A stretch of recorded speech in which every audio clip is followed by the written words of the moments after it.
15வது குடியரசு துணைத் தலைவர் தேர்தலில் தமிழகத்தை சேர்ந்த என்டிஏ கூட்டணி வேட்பாளர் சிபி ராதாகிருஷ்ணன் வெற்றி பெற்றார். அவரது அரசியல் பயணம் குறித்த சிறப்பு தொகுப்பினை காணலாம். திருப்பூரைச் சேர்ந்த சந்திராபுரம் பொன்னுசாமி ராதாகிருஷ்ணன் சிறு வயதிலேயே அரசியல் மீது அதீத ஆர்வம் கொண்டவர். தமிழ்நாட்டில் பாஜக என்ற கட்சி குறித்து பலரும் அறிந்திராத காலகட்டத்திலேயே அக்கட்சியின் தன்னை இணைத்துக் கொண்டு இங்கு மாபெரும் கட்சிகளில் ஒன்றான திமுகவை மக்களவைத் தேர்தலில் 1.5 லட்சம் வாக்குகள் வித்தியாசத்தில் தோற்கடித்து தனக்கென தனி இடத்தை பிடித்தார். அக்டோபர் 20, 1957 அன்று பிறந்த ராதாகிருஷ்ணன் வணிக நிர்வாகத்தில் பட்டப்படிப்பு முடித்தவர். RSS இயக்கத்தில் தனது அரசியல் வாழ்க்கையை தொடங்கினார். 1974 அன்று பாஜகவின் முன்னோடி அமைப்பான பாரதிய ஜனசங்கத்தின் மாநில செயற்குழு உறுப்பினராக பணியாற்றினார். 1996 ஆண்டில் தமிழக பாஜக செயலாளராக நியமிக்கப்பட்டார். கடந்த 1998 மற்றும் 1999 ஆண்டு நடைபெற்ற மக்களவைத் தேர்தலில் கோவையிலிருந்து இருமுறை எம்பியாக தேர்வு செய்யப்பட்டார். மேலும் கடந்த 2004 முதல் 2007 ஆண்டு வரை தமிழக பாஜக தலைவராக இருந்தார்.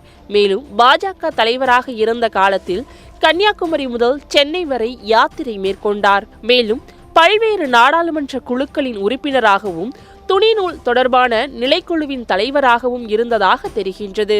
பாஜக தேசிய தலைவர், தேசிய நிர்வாக குழு உறுப்பினர், கேரள மாநில பாஜக பொறுப்பாளர் என பல பதவிகளில் இருந்துள்ளார். கடந்த 2023 ஆண்டு பிப்ரவரியில் ஜார்க்கண்ட் மாநில ஆளுநராக நியமிக்கப்பட்டார். கடந்த 2024 ஆண்டு ஜூலை 31 முதல் மகாராஷ்டிரா ஆளுநராக தற்போது வரை பதவி வகித்து வருகின்றார். இந்த நிலையில் சமீபத்தில் குடியரசு துணைத் தலைவர் தேர்தலுக்கான வேட்பாளரை தேர்வு செய்வது குறித்து டெல்லியில் தேசிய ஜனநாயக கூட்டணியின் ஆலோசனை கூட்டம் நடைபெற்றது. இதில் வேட்பாளரை தேர்வு செய்யும் அதிகாரம் பிரதமர் மோடி, பாஜக தலைவர் JP நட்டா ஆகியோருக்கு வழங்கப்பட்டது. இந்த நிலையில் டெல்லியில் பிரதமர் மோடி தலைமையில் பாஜக ஆட்சி மன்ற குழு கூட்டம் நடைபெற்றது.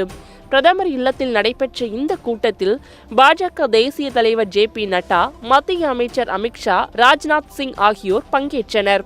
இந்த கூட்டத்திற்கு பின்னர் குடியரசு துணைத் தலைவர் தேர்தலில் தேசிய ஜனநாயக கூட்டணி வேட்பாளராக சிபி ராதாகிருஷ்ணன் போட்டியிடுவார் என்று பாஜக தேசிய தலைவர் JP நட்டா அறிவித்தார். மேலும் சிபி ராதாகிருஷ்ணன் அரசியல் வாழ்க்கையை தாண்டி ராதாகிருஷ்ணன் கல்லூரி காலத்தில் டேபிள் டென்னிஸ் சாம்பியனாகவும் ஓட்டப்பந்தய வீரராகவும் இருந்துள்ளார்.